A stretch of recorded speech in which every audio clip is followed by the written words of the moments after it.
शास्त्रों में हम पढ़ते हैं कि भगवान राम ने अहिल्या को तार दिया।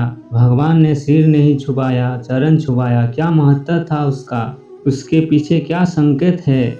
उसका आध्यात्मिक संकेत यह है कि जो अहिल्या पत्थर की बन चुकी थी, अर्थात वो इतनी विस्मित को, इतने अपयश को प्राप्त हो चुकी थी कि पत्थर के समान निर्जीव हो चुकी थी।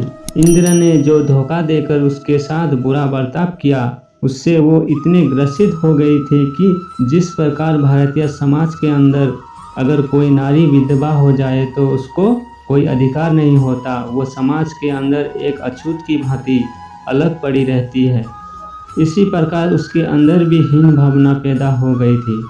परंतु जब भगवान ने चरण से स्पर्श किया और आशीर्वाद देकर कहा कि तुम फिर से खड़ी हो जाओ और भगवान की भक्ति करो, तब अहिल्या ने सोचा कि देखो, मुझ जैसी पापिन को भगवान ने छुआ और आशीर्वाद देकर मेरा उद्धार कर दिया। यह सोचकर उसकी हीन भावना दूर हो गई और वो फिर से समाज में खड़ी हो गई।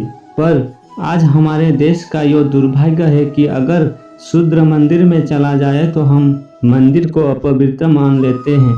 आपने अखबारों में पढ़ा होगा कि शूद्र जाति का एक व्यक्ति बनारस के एक मंदिर में चला गया और चूंकि विद्वानों के अनुसार वो अपवित्र था, इसलिए बनारस के उस विशाल मंदिर को अपवित्र करार दे दिया गया और उसकी जगह दूसरा मंदिर बनाया गया।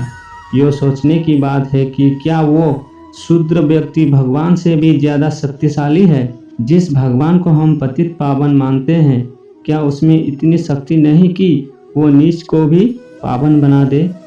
या फिर नीच के अंदर, पतित के अंदर क्या इतनी शक्ति है कि वो पावन भगवान को भी पतित बना देता है? तब कौन ज़्यादा शक्तिशाली हुआ? भगवान राम को बिल्ली ने बड़े प्रेम से अपनी कुटिया में बुलाया और जब भगवान राम ने बिल्ली के जूठे बेर बड़े प्रेम से खाए तो क्या उससे भगवान पतित हो गए? विचार करो, भगवान ने वहाँ जाति पाति की बात क्यों नहीं की?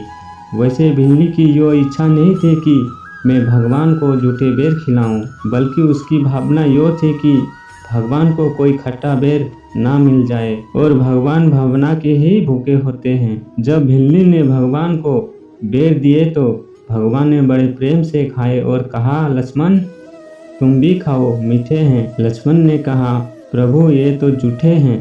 भगवान ने कहा, अरे खाओ, बड़े मीठे हैं, और लक्ष्मण जी को बेर दे दिए।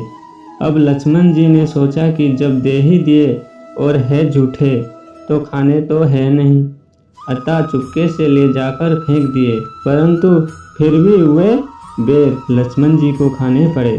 कैसे खाने पड़े? वे बेर पर्वत पर जहाँ पर गिरे थे वहाँ पर संजीवनी बूटी बन गई थे। जब मेघनाथ का शक्तिबान लगने से लक्ष्मण जी मूर्छित हो गए तो उन्हीं बेरों को उन्हें संजीवनी बूटी के रूप में खाना पड़ा और तब जाकर उनकी प्राण रक्षा हुई।